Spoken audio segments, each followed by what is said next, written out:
Oi, gente, tudo bem com vocês? Olha só, na aula de hoje nós vamos conversar sobre o que de fato é o texto. Por que que eu estou mencionando o texto em si e não estou trazendo, por exemplo, uma aula sobre os parágrafos, sobre o que escrever na redação, enfim. Porque, gente, antes mesmo de eu estudar redação, eu tenho que entender a lógica do texto. Eu preciso entender, por exemplo, o que é a ideia do meu texto. Então, veja bem, quando eu falo de um determinado assunto, eu tenho que conhecer um pouquinho desse assunto e eu tenho que ter certeza, ou pelo menos a gente tenta, né, ter um pouquinho de certeza, de que a gente não está falando abobrinha na redação, né, de que a gente está ali é, fazendo um texto coerente, né? Então vamos lá.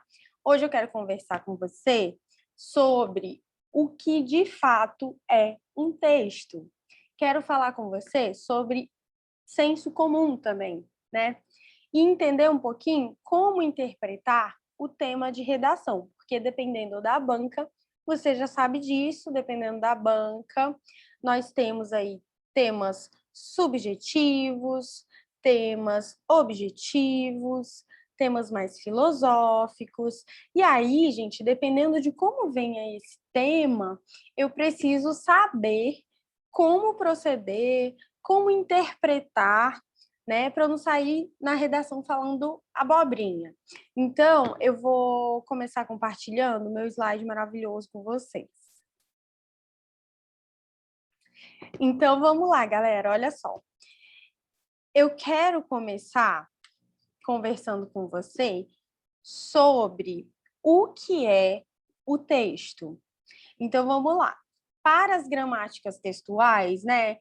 Todo aquele papinho que a gente já sabe do texto, tudo aquilo que a gente escuta sobre o que é texto, né? O que os professores falam nas escolas, toda aquela coisa que a gente já conhece, que é meio ali engessada sobre essa ideia de texto, né? Então, tudo que a gente aprende na escola é meio que baseado nas gramáticas textuais, né?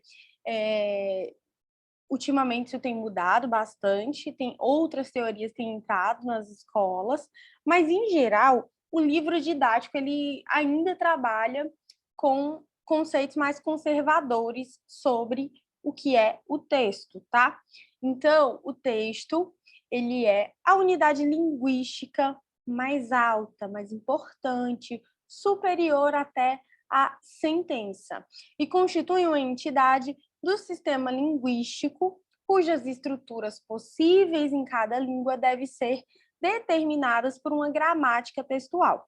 Então, o texto, gente, ele pode ser tanto aquele enunciado da prova, como ele também pode ser, gente, o texto de um livro, né? Ele vai aí seguir algumas ordens gramaticais, né? Tem aqueles textos também que a gente aprende gramática, né? Na aula de gramática, a gente pega um pedacinho, um fragmento para estudar a gramática. Mas nós temos um filósofo russo que ele fala bastante sobre o texto. Ele foi assim um dos primeiros a falar sobre a trazer uma definição diferente de texto, diferente do que as outras pessoas já falavam, do que já ensinavam. E daí, o nosso filósofo é o Mikhail Bakhtin. O Mikhail Bakhtin, ele diz que o texto é todo o sistema de signos cuja coerência e unidade se deve à capacidade de compreensão do homem na sua vida comunicativa e expressiva. O texto não é uma coisa sem voz, é sobretudo ato humano. Diz respeito a toda produção cultural fundada na linguagem. Para ser bem sincero com vocês, gente, o Bakhtin, ele vai começar aqui um plano, uma crítica a respeito do texto, trazendo uma ideia de que o texto é você, de que tudo que você fala está se dirigindo a outra pessoa, está respondendo a outra pessoa. Veja bem, quando você fala com os seus amigos, você fala de um jeito. Quando você fala, sei lá, com a sua avó, você fala de outra maneira, né? Porque não dá para falar do mesmo jeito, ela vai estranhar. Nossa, você está falando assim comigo. Esse daqui é o Mikhail Bakhtin. E aí, ele vai trazer essa ideia de que o texto ele tem uma dimensão maior, que não é necessariamente só aquela da gramática, para estudar a gramática, para aprender a língua portuguesa, por exemplo, para aprender a língua de cada país, sabe? Ele vem trazendo o texto, gente, de uma maneira mais completa, ele traz o texto de uma forma mais significativa para o falante, né? Para a pessoa que se utiliza, se apropria desse texto.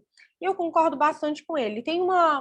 Uma outra linguista que chama Igor Koh, e ela também trabalha essa ideia do texto. Ela é uma das pioneiras no Brasil também a trabalhar essa ideia, né, de que o texto é você, de que o texto ele significa muito mais para quem está se apropriando dele do que somente para regras gramaticais, aquele monte de regrinha para a prova.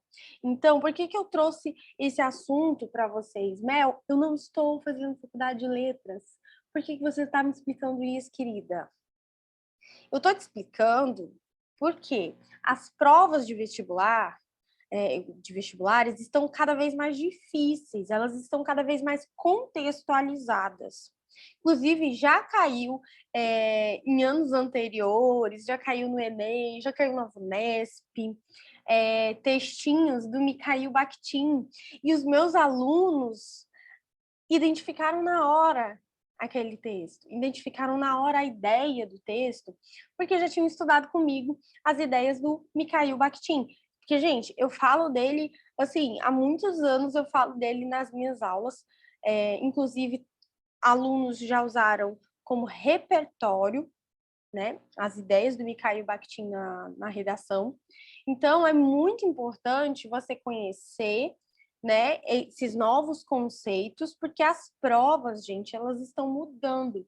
As provas vão mudando, vão se aperfeiçoando, vão ficando cada vez mais contextualizadas, mais difíceis. Os textos vão ganhando mais pessoalidade. E aí não dá para eu ficar de decoreba, né? A gente não trabalha com decoreba aqui. Então, vamos lá. Você já se perguntou o que é de fato um texto? Geralmente entendemos o texto como um conjunto de frases, ou seja, algo que foi feito para ser lido e só. Mas a definição de texto não é tão simples quanto parece. Segundo o teórico russo Mikhail Bakhtin, nenhum discurso é original. Toda palavra é uma resposta à palavra do outro. Todo discurso reflete e retrata outros discursos. É nesse terreno que se situa o caráter dialógico, né, da linguagem e suas múltiplas possibilidades de criação e recriação. Quando eu falo sobre texto original, quando eu falo sobre recriação de discurso, eu quero lembrar de uma coisa importante também. O aluno chega aqui na salinha da Mel e diz assim: professora, não sei por onde começar minha redação. Não sei. Eu até tenho ideias, eu tenho ótimas ideias, tenho ótimos argumentos, mas eu não sei como começar a escrever, não sei qual a palavra que eu começo. Como que eu escrevo a primeira linha? Eu não sei, professora, eu sou incapaz de fazer isso. E aí, eu te pergunto, você é capaz de seguir uma receita de bolo? Você é capaz de... Vamos imaginar que um aluno seja muito bom fazendo brigadeiro. Quando ele é muito bom em fazer brigadeiro, ele, com grande facilidade, ele vai conseguir ensinar outra pessoa a fazer o tal do brigadeiro. Para isso, ele vai escrever uma receita de brigadeiro. E, gente, a receita de brigadeiro é aquilo que a gente já conhece, né? A gente coloca os ingredientes primeiro, né? A gente coloca lá o título, né? Receita de brigadeiro. E aí a gente coloca lá os ingredientes com as quantidades. Depois a gente coloca o modo de preparo. A gente já sabe como isso funciona. Mel, por que a receita do brigadeiro tem a ver com a minha redação do vestibular? Acontece que quando você vai pegar uma receita, se eu pedisse para você fazer no vestibular, se a sua prova de vestibular fosse escrever uma receita de brigadeiro, mesmo que você não soubesse fazer um brigadeiro, você saberia escrever uma receita de brigadeiro, mesmo que a quantidade estivesse errada, mesmo que os ingredientes estivessem assim, sabe? Ai, não tenho certeza se vai leite condensado. Mas tô lá colocando. Você seguiria essa estrutura de colocar ingredientes primeiro, depois o modo de preparo. Então, o que eu estou querendo te dizer com isso é que todo texto ele tem uma estrutura. Todo texto ele vai ter uma estrutura, um texto original ali, mais ou menos, sabe? E aí você não precisa fazer um texto totalmente do zero. Você vai ter um modelo de texto, você tem exemplos de texto, você tem formas muito parecidas, né, de começar sua redação. Então, aqui nessa linha da Mel, a gente trabalha com um módulo, né, especial para quem está com essa dificuldade. A gente tem um módulo chamado Primeiros Passos, que consiste, gente, basicamente em você pegar os nossos modelinhos, né, de texto e começar a treinar com eles. Então, você vai adequando esses textos, né, esses modelos, aos nossos temas de redação, vai treinando, né? E aí, quando você sente segurança naquele texto, naquela produção, você começa a escrever o seu novo texto, o seu texto cada vez mais autoral, mais seguro. Então, você não tem que se preocupar de, nossa, eu não sei por onde começar, eu não sei como fazer um texto completamente inédito, inovador, sabe?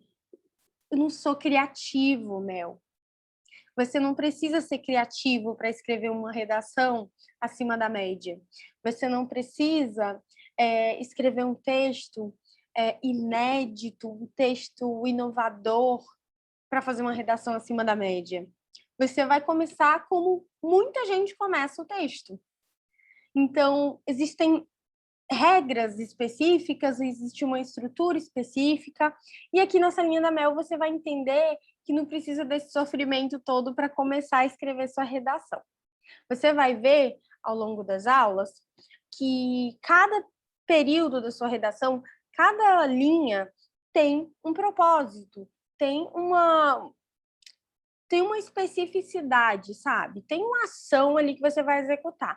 Imagina só, como seria interessante se você pudesse fazer sua redação com o professor do lado dizendo assim: nessa linha você vai fazer isso, nessa linha você vai fazer isso, nessa outra linha você vai fazer aquilo. Então, seria interessante, né, você ter um professor lá no dia da prova te dizendo o que fazer linha por linha. Aqui nessa linha da Mel, você vai entender qual é a função de cada linha, o que você tem que fazer. E aí, no dia da prova, você vai ser essa vozinha na sua cabeça que vai dizer, tá, aqui eu já sei. Na minha introdução, eu tenho que contextualizar na primeira linha. Lá na terceira linha, eu vou trazer uma problematização. Depois eu trago a minha tese. Então, você vai ser essa vozinha que vai te guiar ao longo do texto, porque você já vai estar seguro em relação com começar a sua redação. Beleza? Vamos lá. Vamos seguindo aqui o baile. Na sociedade atual, nossas ações, sejam elas individuais ou coletivas, são permeadas por textos, né? Verbais ou não verbais, que se complementam e que se completam ali, né? No objetivo de alcançar a comunicação que se estabelece nas relações sociais. Um ponto importante aqui, para conversar com vocês sobre texto verbal e não verbal, é importante que você esteja afiado para a prova de redação, tá? Lá para o tema, para os textos motivadores, né? E para a sua prova de linguagens também, é importante que você estude os gêneros textuais, principalmente os gêneros de publicidade ali, propaganda, os tipos assim que mais caem nas provas, né? Então, propaganda, tirinha, charge, né? Campanhas, todas essas formas de texto, né? Elas caem na sua prova para você analisar. Então, se você não está estudando isso, você está dando bobeira, porque vai cair na sua prova. Você vai lembrar de mim. E aí, eu tenho aí uma relação estabelecida entre textos verbais e não verbais. E eu preciso entender elas para que faça sentido, para que eu acerte a questão de linguagem, para que eu acerte, por exemplo, a interpretação do meu tema de redação, tá? Porque tem tema de redação, gente. Olha, já caiu tema de redação que o texto motivador e o texto motivador era apenas um poema. Já caiu em prova de redação, no texto motivador era só uma tirinha. Tudo isso, gente, vem na prova de redação e às vezes o menino vai lá, acha que vai ter em toda a prova longos textos, né? Verbais, e não tem. Então, assim, você tem que se preparar para todos os cenários, né? Para fazer uma redação acima da média, eu tenho que estar preparado para todos os cenários. Não adianta ficar ali, ai, nossa, eu vou atrás de uma fórmula mágica, de uma receitinha, de uma redação que dá para todos os temas e tal, vou copiar e colar lá na minha prova. Não vai rolar, cara, não vai dar certo, tá bom? Então, vamos seguindo aqui. Sem ler, não se consegue escrever com fluidez. Mas o que leva um texto a fazer sentido? Isso depende de alguns fatores, como o contexto e o repertório sociocultural. Tá, deixa eu explicar uma coisinha aqui para vocês. Em algum momento da sua vida, você já deve ter escutado alguém falando o seguinte: como que você quer fazer uma redação boa? Como que você quer escrever bem se você não lê? E aí você fica naquela, nossa, será que eu tenho que ler mais? Será que eu tenho que mudar os autores que eu leio? Será que eu tenho que mudar meu estilo favorito de leitura? O que será que eu tenho que fazer para melhorar a escrita? Porque às vezes tem aluno que chega aqui na salinha que ele já tem o hábito de ler. Mesmo assim, ele não consegue fazer uma boa redação. Da mesma forma, tem alunos que chegam aqui na salinha da Mel e que falam assim para a professora: eu não gosto de ler. O que eu faço? Estou fadada a tirar zero na redação? Então, olha só, não é porque você não gosta de ler ou porque, sei lá, por algum motivo você lê, mas não está tirando uma nota boa em redação, não é por causa disso que você não está escrevendo bem, tá? Lógico, uma pessoa que lê, ela vai ter muito mais facilidade, muito mais repertórios para a redação do que uma pessoa que não lê. Mas veja bem, eu tenho alunos que leem muito, né? Tem um estilo de leitura ali favorito, um gênero favorito, e que às vezes vão para a redação e são pegos ali desprevenidos. Tenho alunos que não gostam de ler, mas quando vão para a redação, por exemplo, lembram de uma música, lembram de um filme, sabe? Lembram de uma novela e ficam com a redação acima da média. O que é isso? Eu tenho conhecimento de mundo, né? O tal do repertório sociocultural, que na verdade, a gente chama de várias formas, né? A gente chama de repertório sociocultural, tem gente que conhece por conhecimento de mundo, né? Os mais velhos aí vão chamar isso de conhecimento de mundo. E eu tenho também ali uma expressão que vai chamar de referência externa, tá? O que é essa referência externa? É quando eu pego um tema de redação, por exemplo, o tema do Enem 2021, que falava sobre invisibilidade e registro civil, tá? O que é mais fácil para um aluno de ensino médio, por exemplo, um aluno da escola pública, falar sobre invisibilidade? Veja bem, a invisibilidade, gente, é um assunto difícil, É um assunto que é estudado em muitas universidades, por muitos grupos de pesquisa, sabe? Vários filósofos, antropólogos falam sobre invisibilidade social. É um tema, gente, com uma diversidade aí de artigos científicos abordando esse fenômeno, né, da invisibilidade social. Mas o que é mais fácil para um aluno de ensino público que passou pela pandemia, sabe, daquele jeito, às vezes não teve nem aula remota? É mais fácil para ele usar um antropólogo para falar de invisibilidade social? Você acha que ele vai lembrar disso? Ou é mais fácil eu falar de invisibilidade social comparando, por exemplo, a invisibilidade social com a capa de invisibilidade do Harry Potter, por exemplo? É muito mais fácil eu trazer a referência de um filme ou de um livro, né? Como do Harry Potter, por exemplo, né? Se eu chegasse na minha redação e colocasse assim sobre esse tema, né? No filme Harry Potter, o personagem principal se utiliza, né, ou se apropria de uma capa de invisibilidade para entrar e sair dos locais sem ser notado. Fora da ficção, muitos brasileiros também entram e saem dos lugares sem ser notados por falta do registro civil. Isso impede que essas pessoas ou que esses indivíduos, né, alcancem uma cidadania plena, que também é garantida, gente, pela Constituição Federal, né? Então, veja bem, eu consegui aqui contextualizar a minha redação a partir do filme do Harry Potter.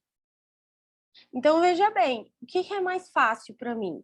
Se eu sou um aluno que estou acostumado a ler livros de antropologia, para mim vai ser mais fácil usar antropologia. Eu posso usar, por exemplo, o conceito de epistemicídio para falar de invisibilidade social. Posso fazer um link com isso, né? O epistemicídio, gente, é a morte do conhecimento.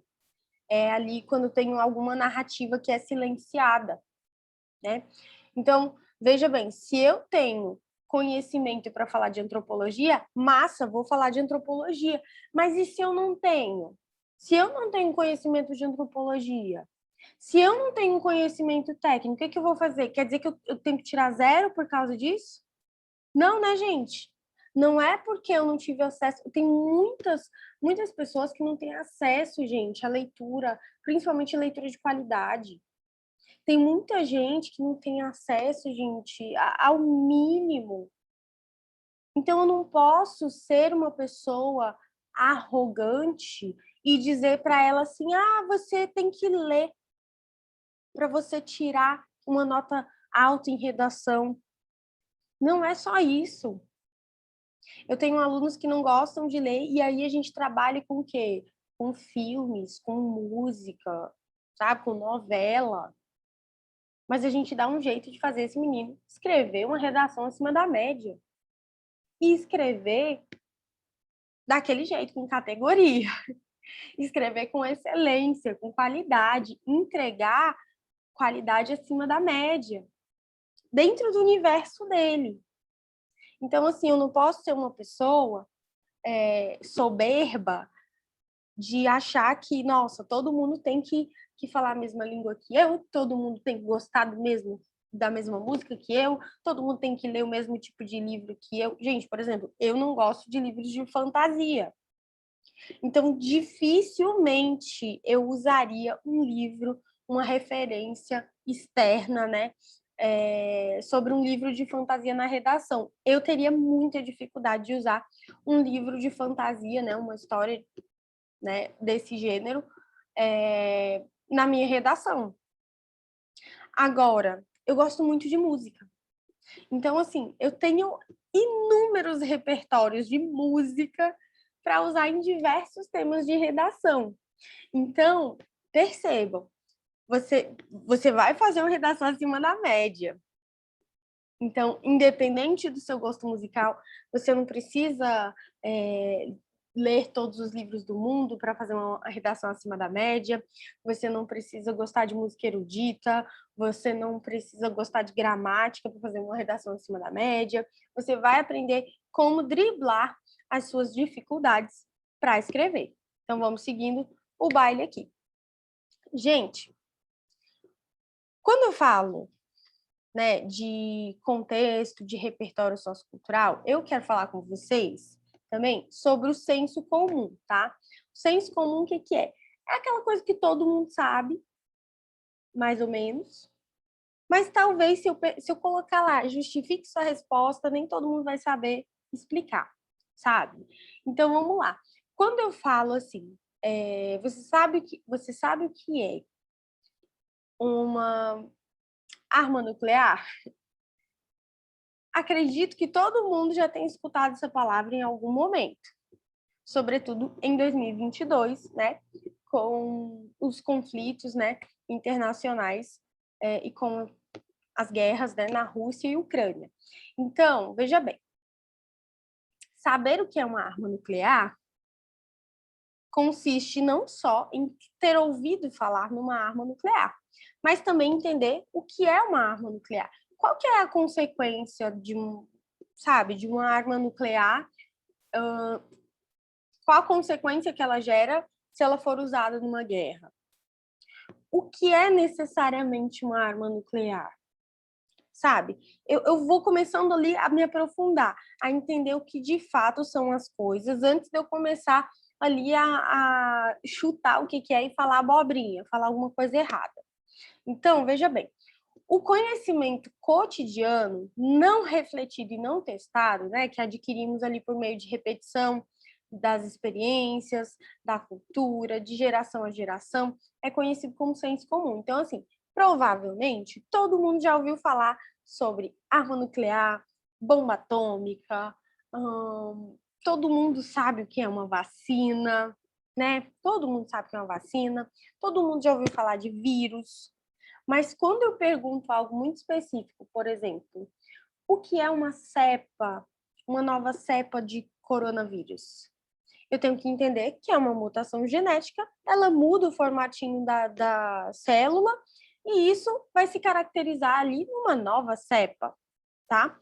Então, quando eu entendo mais ou menos como funcionam as coisas, eu começo a ter critérios diferentes. Então, veja bem, qual que é o problema disso, Mel? Por que eu tenho que entender as coisas com alguma profundidade?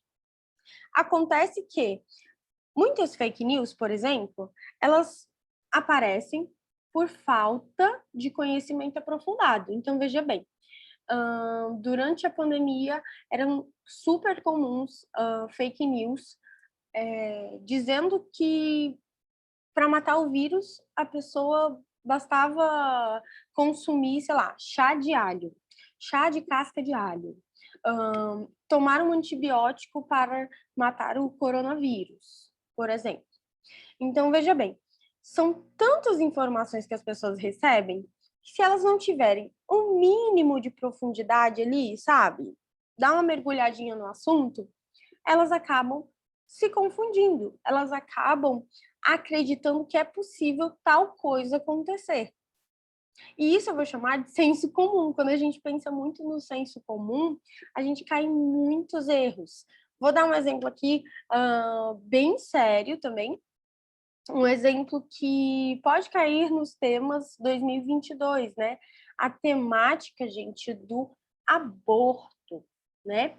Então, veja bem, a temática do aborto, por exemplo, o que o senso comum atribui à legalização ou regulamentação do aborto? O senso comum, ele atribui, né, ali dentro do imaginário das pessoas, a ideia de que quem pede a legalização do aborto é uma menina muito novinha que vai para o baile funk e namora muito, não quer ter responsabilidade, portanto, ela precisa abortar. Essa é a ideia que está no nosso imaginário, no de muita gente, né?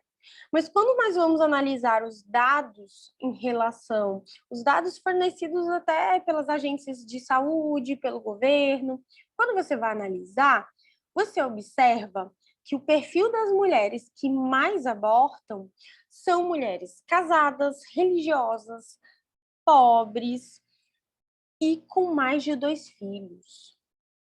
Então, veja bem, muda totalmente o foco da minha crítica.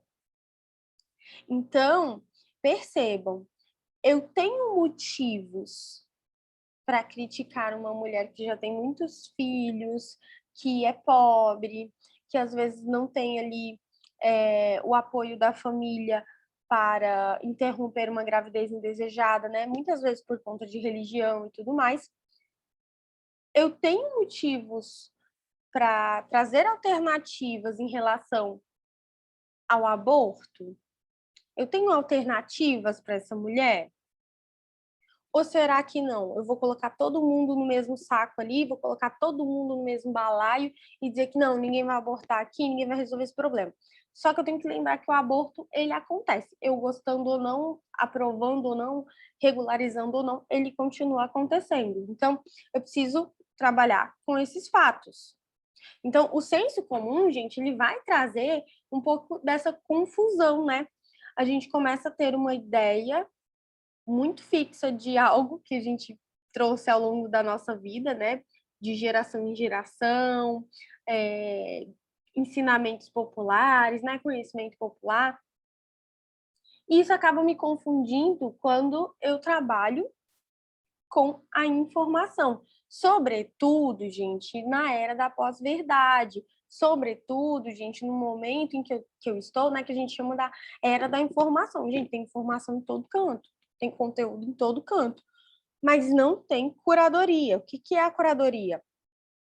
É isso que eu estou fazendo aqui com vocês. Eu estou selecionando informações que considero importantes para que você entenda a linha de raciocínio das provas de redação e estou te direcionando tudo bem arrumadinho, sabe? Assim, para você já ir entendendo parte por parte. É isso que eu estou fazendo, uma curadoria. Na internet, você não tem essa curadoria. Na internet tem um monte de informações, muitas informações equivocadas, muitas informações repetidas, muitas informações sem checagem. E aí, gente, a gente cai no senso comum, a gente começa a reforçar as coisas que nós trouxemos de casa, da nossa criação, da nossa escola, enfim, né? Mas o mundo está em constante mudança. A gente precisa ir atualizando esses conceitos, não é mesmo? As características do conhecimento, né, do senso comum, não garantem que seja um conhecimento verdadeiro ou válido. Mas também, gente, não atestam o contrário. Então, tipo assim, às vezes a gente tem uma intuição sobre alguma coisa, baseada no nosso senso comum, baseada, sei lá, na nossa vontade, no nosso querer, na nossa intuição, né? Por exemplo, vou dar um exemplo aqui de intuição, baseada num senso meio estranho, né? O meu senso é muito estranho às vezes. Por exemplo, quando eu fui tomar a vacina, né, lá do Covid, o que aconteceu? Tinham várias marcas lá de fabricantes de vacinas. E eu fui tomar a AstraZeneca, que todo mundo estava fugindo dela, né, porque dava reação forte e doía, aquela coisa toda. E eu fui tomar AstraZeneca, por quê? Porque dentro do meu senso comum, dentro da minha cabecinha desmiolada, o que acontece?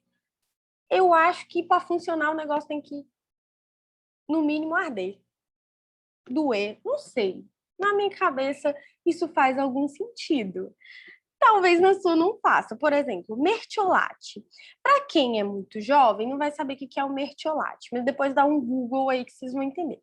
O mertiolate era um negocinho que quando a gente se ralava, se batia, a nossa avó ia lá e botava o mertiolate. Gente, que lardia pra caramba. Tinha muita gente que preferia ficar todo ralado do que passar o mertiolate, mas funcionava.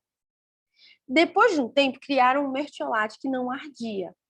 E, gente, não funcionava. Não prestava para nada. Então, como eu estava com muito medo mesmo, de pegar essa doença, né, da Covid, como eu estava com muito medo disso, eu falei, gente, eu vou procurar a AstraZeneca sim, vou escolher a vacina sim, tem várias opções de vacina, vou na que dói mais, porque na minha cabeça fazia sentido, na minha cabeça isso protegia mais. Tem algum fundamento científico? Nenhum. Está totalmente baseado no senso comum? Talvez não, porque para muita gente nem faz sentido isso, né? Só na minha cabeça. Vou sair por aí propagando a ideia de que só a AstraZeneca funciona porque ela só faltou derrubar meu braço fora, arrancar meu braço? Também não, né, gente? Por quê? Porque eu entendo que isso é uma intuição minha, uma coisa minha. Tá? Então, às vezes a gente precisa separar o que é a nossa intuição do que de fato é conhecimento. Conhecimento validado, legitimado, né? Então, aqui eu também tenho um ponto de vista diferente sobre esse lance de senso comum, tá? O filósofo italiano e teórico do anarquismo, né, o Antônio Gramsci, para além das questões políticas, dedicou-se a estudar as questões do conhecimento humano. O filósofo viu no senso comum a composição dos conhecimentos populares. Então, vamos lá. Ele analisou esse conhecimento popular e ele disse que é até bom esse conhecimento popular, sabe? Por quê? Porque ele diz que isso pode trazer contribuições, né? Tem muitas coisas, gente, de fato, né? Tem muitas coisas, muitos medicamentos que nós utilizamos hoje, né? Eles partiram de um pressuposto popular, de sabedoria popular. E depois de um tempo foram utilizados, né? Foram testados, até chegar numa fórmula ideal para a gente utilizar hoje. Então, assim, todo conhecimento popular ele pode ser validado depois? Não, né, gente? Tem muita abobrinha que a gente pensa também. Mas é importante não descartar totalmente, né? Mas na hora de eu escolher priorizar os conhecimentos, eu vou priorizar, gente, aquilo que é legitimado, que foi testado, né? Aquilo que é científico. É o que eu vou priorizar. Aqui eu trouxe, gente, como repertório para vocês também, já para vocês utilizarem sobre esse lance do senso comum, porque, sinceramente, eu acho que isso pode cair nos temas de redação, né, dos próximos anos, mas, sobretudo, em 2022, acho que pode cair uma temática sobre esse lance de negacionismo científico, conhecimento versus conteúdo, né? Então, vamos lá. Para Silvio Galo, né, filósofo brasileiro e professor de filosofia da Faculdade de Educação da Unicamp, o senso comum ele pode ser um bom ponto de partida para se chegar a conhecimentos mais seguros. É aquilo que eu falei para vocês sobre o lance de muita sabedoria popular depois acabar sendo validada pela ciência, né? Principalmente quando a gente fala, gente, da questão indígena. Tem muita sabedoria indígena, muitos conhecimentos indígenas, gente, contribuíram para o avanço da ciência. Então, eu tenho aí um pressuposto popular, né, que acaba sendo legitimado pela ciência depois, né, depois de algumas pesquisas, depois de testagens, validações e tudo mais, depois de passar pelo método científico, tá? Então, ele fala que o senso comum ele é seguro para você partir desse princípio até chegar, né, num conhecimento mais seguro. Só que aí ele diz que quando a gente produz senso comum, quando a gente produz opiniões, ele fala que a gente também dá espaço aos nossos preconceitos.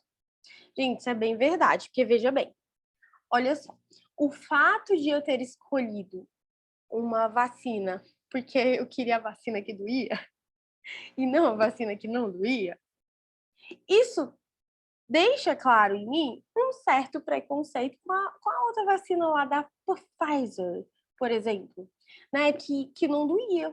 né? Que todo mundo estava falando que não estava sentindo nada, que não tinha reação. Não é um preconceito meu? É.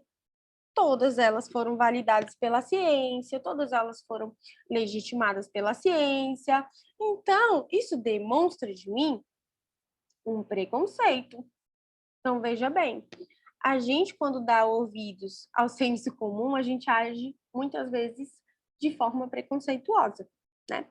Se pararmos para pensar, a origem do racismo, da xenofobia, da misoginia e da homofobia está assentada no senso comum. Essas formas retrógradas, né, de intolerância, elas surgem, gente, da mistura do ódio ao diferente e da repetição de velhas estruturas sociais, né, passadas. Quando eu falo lá que o mertiolate ardia e que a gente se sentia seguro com aquilo que ardia, mas o negócio curava. É justamente esse formato, gente.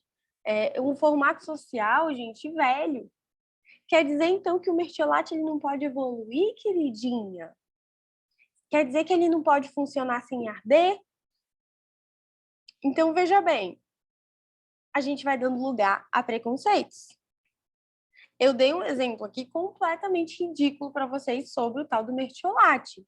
Mas veja bem, se eu sou uma pessoa desequilibrada e eu coloco isso na internet como se fosse verdade, já pensou? Eu ia pagar de doida por aí, não é verdade? Então, fica a dica. Essas formas, né, elas vão trazendo estruturas, elas vão passando essas estruturas de geração em geração, estruturas como preconceituosas, né? Isso atesta que há também, gente, uma característica negativa do senso comum. Então, veja bem, o Gramsci, ele fala que o senso comum é muito bom, porque ele traz opções para gente. O Silvio Galo, ele fala que o senso comum, ele tem um lado positivo e um lado negativo, tá?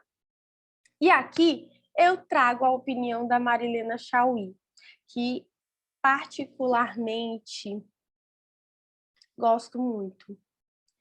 E ela diz o seguinte, ela fala que o senso comum ele não pode ser utilizado de forma nenhuma. Sabe por quê? Ela compara o senso comum, gente, à caverna de Platão. Para você que nunca ouviu falar sobre a caverna de Platão, leia o livro A República, né, de Platão. Então, lá no livro A República, vai ter essa alegoria, né, essa historinha da caverna, onde as pessoas se recusavam a enfrentar o novo, a novidade, por um medo, por um simples por um receio daquela novidade, por não entender como funcionavam as coisas e por achar que aquilo era grandioso, por achar que aquilo realmente causava medo. Isso te lembra alguma coisa? Isso me lembra muito o lance da vacina, né, gente? Porque durante a pandemia foram tantas informações, foi uma avalanche de coisas novas acontecendo, e novas cepas, e segunda onda, terceira onda, aquela coisa toda. E muita gente ficou insegura, né? A insegurança, ela atingiu níveis intoleráveis. E aí muita gente começou a duvidar da vacina, né? Infelizmente, muita gente passa por esse problema até hoje. Mas como que a gente traz luz para uma caverna, né? A gente precisa ir mostrando conhecimento. Então, o conhecimento, gente, é como se fosse luz dentro de uma caverna, é como se ele trouxesse, de fato, a luz para onde só existe treva.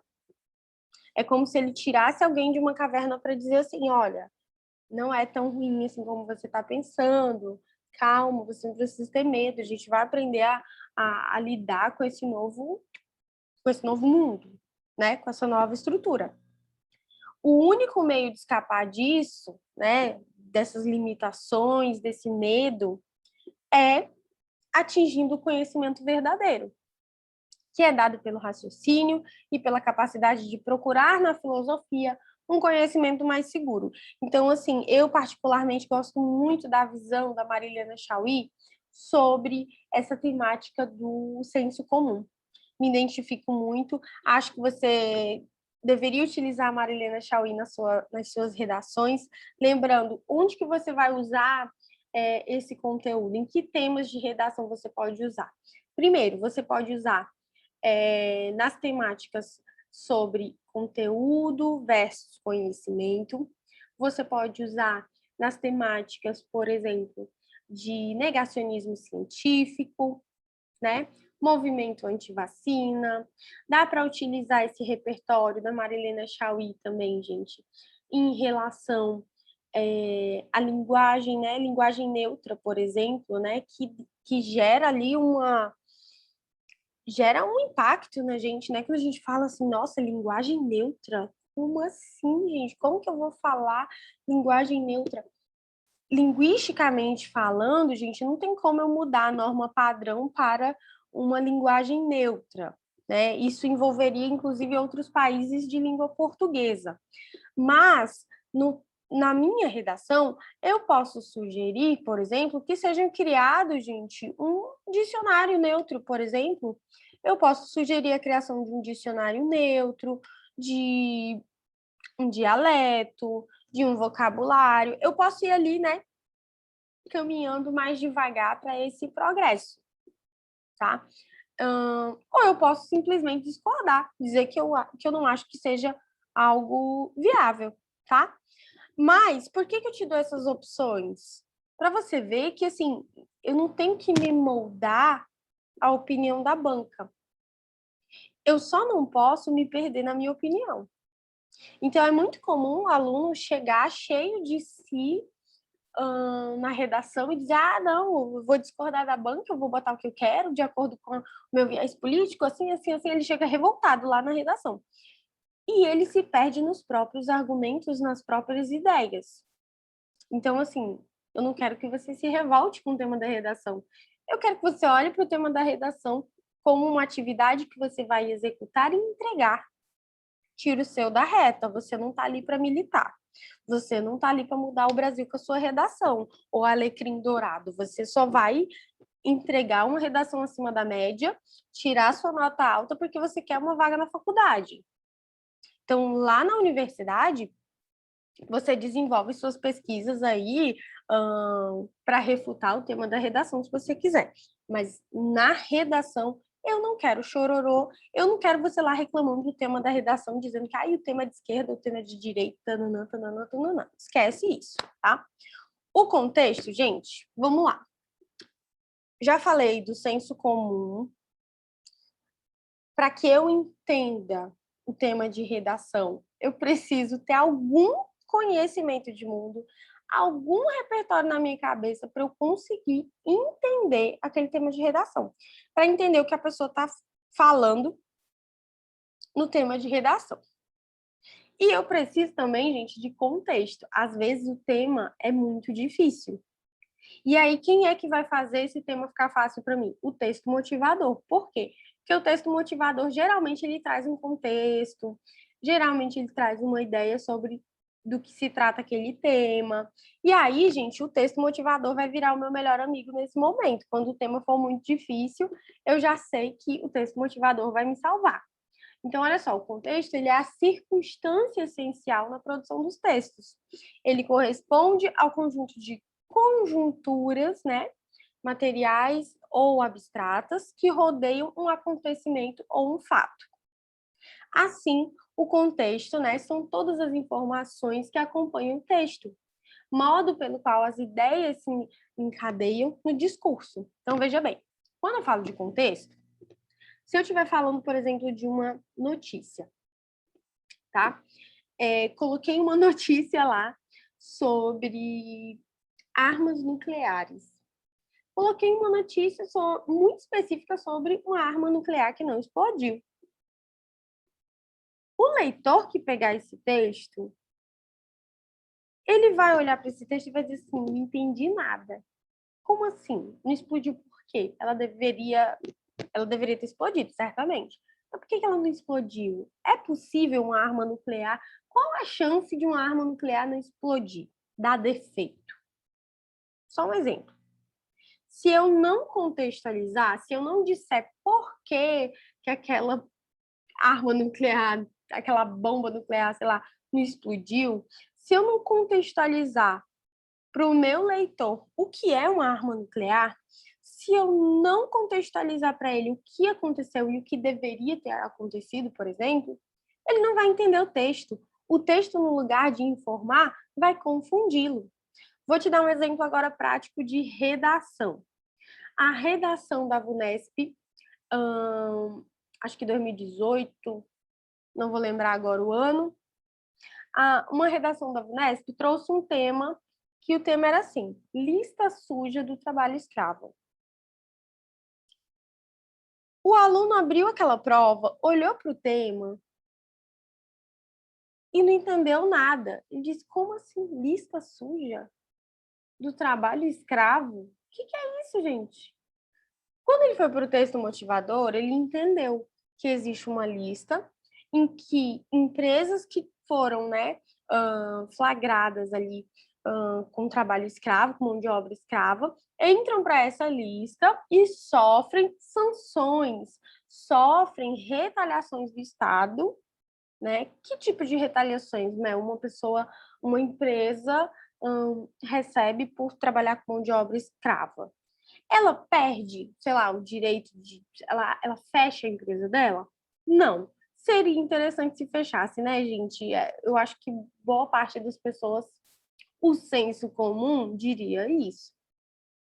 Mas o que o Estado faz, o governo faz? O governo impede essas pessoas, essas empresas, né, de expandirem, de crescerem. Ora, ter uma empresa e não expandir essa empresa, não crescer, é pior do que fechar. É pior do que declarar falência, né? Por quê? Porque eu preciso, gente, manter o dinheiro ali girando. Então, quando a empresa entra para essa lista suja do trabalho escravo, ela começa a sofrer corte de verbas, ela começa a ser rejeitada por bancos. Quando ela pede dinheiro emprestado para o banco, ela não recebe. Então, ela começa a sofrer retaliações. E muitos empresários preferem pagar multa do que entrar para essa lista. Tem muito empresário que morre de medo de entrar nessa lista, justamente por causa dessas retaliações, tá? Então, veja bem, quando eu vejo o contexto, eu começo a entender o que é a lista suja do trabalho escravo, qual que é o problema disso, tá bom? E aí, gente, teve um outro tema também, que era síndrome de Diógenes. Gente, só tava isso no tema, síndrome de Diógenes. Quando o aluno bateu o olho no tema, ele quis chorar, né? Falou, gente, como assim? O que é síndrome de Diógenes? Lá no texto motivador, dizia justamente que a síndrome de Diógenes era caracterizada pelo acúmulo de coisas, era uma pessoa acumuladora, né? Uma pessoa que consumia muitas coisas e acabava se distanciando do convívio social, tá? Outro exemplo, de outra banca, Enem. No tema do Enem 2020, o tema foi sobre o estigma associado a doenças mentais, todos os alunos se questionaram o que é estigma. E lá no texto motivador tinha a definição de estigma para o aluno conseguir interpretar aquele tema. Então, veja bem, se eu trouxer um contexto, o texto começa a ganhar sentido. Ele começa a dar informações para mim, tá bom? Ele começa a trazer referências externas para mim. Então, eu preciso do contexto para poder entender uma situação, tá bom? É igual quando alguém faz uma piada e você não entende a piada. Por quê? Porque você não tinha repertório sobre aquele assunto para você entender a piada. Porque você não tinha conhecimento suficiente para entender aquela piada. Porque você talvez não sabia o significado da palavra principal daquela piada, tá? Então, talvez você não tenha entendido o contexto, né? Então, o repertório sociocultural, né? O seu conhecimento de mundo, as referências externas que você tem, né? Por exemplo, quando você conhece o contexto, quando você tem essa bagagem, né, de repertórios, você consegue entender quase todos os temas de redação. Agora, quando você não tem, você passa um pouquinho mal, nas provas. Mas calma, porque eu vou te dar essa bagagem, você vai entender tudinho, beleza?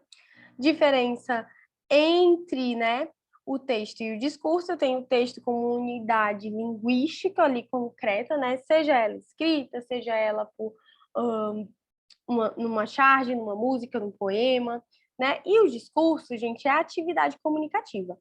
Todo discurso ele tem uma intenção discursiva. No caso da campanha, campanha publicitária,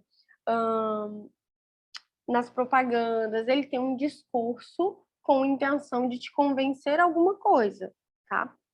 Então, geralmente, a comprar um produto ou comprar uma ideia. Então, é importante que eu entenda qual é a finalidade daquele discurso e quem é o alvo, o público-alvo daquele discurso, tá? Então, veja bem, se eu estou falando de um discurso, de um debate presidencial, qual é a intenção em um debate presidencial?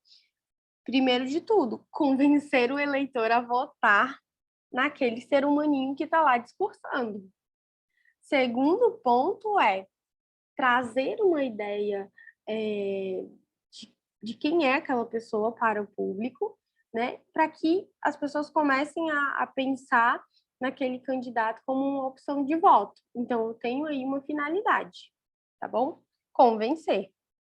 Eu tenho dois tipos de contexto, né? O contexto linguístico, né? Parte da pragmática que estuda, né, a produção de enunciados linguísticos afetam a interpretação e o significado das mensagens, de forma que depende das ocasiões de sentido. Então, vamos lá. Quando eu tenho um contexto linguístico, uma palavrinha, um enunciado, uma expressão, gente, ela pode mudar o significado de todo aquele texto. Então, quando eu digo meia cansada, eu estou cometendo um erro de ortografia e de concordância, por exemplo, eu estou cometendo um erro gramatical e tentando dizer que eu estou cansada, ou eu estou falando de uma meia, sim, uma meia que eu calço no meu pé, uma meia que está cansada, que está velha. Eu estou querendo dizer que ela está muito velha, que ela está surrada. Então, percebam, uma palavra ela pode mudar o sentido de tudo, né? Então, veja bem. E eu tenho um contexto extralinguístico, né? Que são as informações que estão além do texto, ou seja, englobam as circunstâncias imediatas, né? Que envolvem uma situação linguística e são primordiais para o entendimento do texto, classificadas como contexto histórico, cultural, político e social. Veja bem, o livro, né, do Frankenstein, por exemplo, ele foi considerado, gente, nossa, era um livro de terror, gente, um livro de terror. Ninguém acreditava que uma mulher era capaz de escrever um livro de terror como aquele. Eu lembro que quando eu falei sobre essa história na sala de aula, muitos alunos disseram assim, nossa, mas eu não tive medo nenhum dessa história. Gente, eu estava falando do século XIX. No século XIX, você escrever um livro sobre uma pessoa que constrói um ser humano a partir de pedaços de outros seres humanos é aterrorizante. Ninguém sabia que isso era possível, né? Então, hoje em dia, esse tipo de coisa não assusta, não é considerado um terror necessariamente para a gente, né? Mas para o século XIX, isso era aterrorizante, era uma ideia completamente fora da caixa. Então, veja bem, eu tenho aí o contexto cultural, o contexto científico da época também, né, que vai influenciar. Todo esse contexto histórico, ele vai fazer diferença nessa obra. É por isso que a gente estuda literatura analisando o contexto histórico, né? Precisa fazer sentido. Então, vamos lá.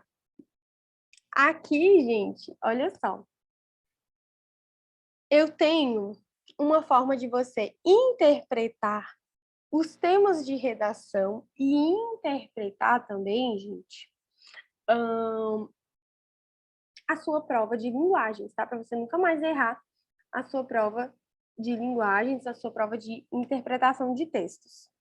Eu tenho dois tipos de interpretação que funcionam bem para todo tipo de texto, que é o que? A interpretação subjetiva, a interpretação objetiva. Eu tenho a linguagem subjetiva, né? E tenho a linguagem objetiva. Veja bem, qual é a que cai na prova de redação? A objetiva. Mesmo que eu tenha um texto filosófico, mesmo que eu tenha um texto, um poema, uma coisa assim, o vestibular ele vai me cobrar uma linguagem, uma interpretação objetiva. Então você não vai analisar as questões pensando assim: "Ah, eu acho que a questão certa é essa. Eu entendi assim". Até porque no Enem, você sabe, né? Você tem ali várias questões, várias alternativas, todas elas parecem estar corretas, né? Então você não vai analisar a partir do que você acha. Você vai analisar a partir do enunciado, você vai analisar a partir do que o autor daquela questão, né, do que a pessoa que escreveu aquela questão, criou aquela questão, qual era a intenção dela com você, o que ela quer que você pense. Então, eu vou sempre analisar de maneira objetiva. Eu vou analisar o que é que está de fato no meu enunciado para poder marcar a minha questão, a minha alternativa e gabaritar linguagens, tá bom? Então, aqui eu tenho um exemplo, tenho um resuminho aqui para você treinar antes de fazer, por exemplo, a sua lista de questões de língua portuguesa, de linguagens. Faz esse teste para você ver se não vai melhorar aí o seu desempenho nas listas de língua portuguesa. Linguagem subjetiva entende-se, né, por subjetivo aquele texto que expressa a visão pessoal do autor a respeito de algum assunto. Os temas subjetivos estão presentes em muitos tipos de texto. Podem estar expressos num poema, no pensamento, no provérbio, numa crônica, mas, gente, o enunciado vai ser sempre objetivo. O enunciado sempre vai te pedir de fazer um comando objetivo, mesmo que a linguagem daquele texto seja subjetiva, tá bom? Atenção com isso. Linguagem objetiva. Os temas objetivos procuram oferecer informações precisas para o leitor, transmitindo-lhes conhecimento e fatos, né? São mensagens que se orientam para o referente, presentes principalmente em textos jornalísticos, científicos, técnicos, acadêmicos, em textos injuntivos também, tá, gente? Olha só, é importante eu entender, né, que dentro de toda essa linguagem subjetiva e objetiva, eu sempre vou ter uma intenção.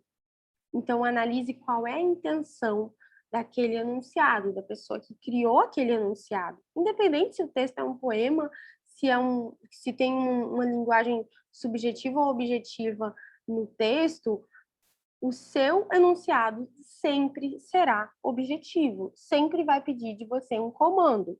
E aí você tem que analisar qual é o comando que ele fez para você, tá bom?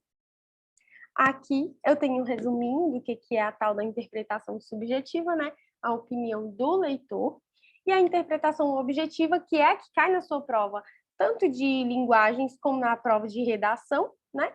A intenção do autor.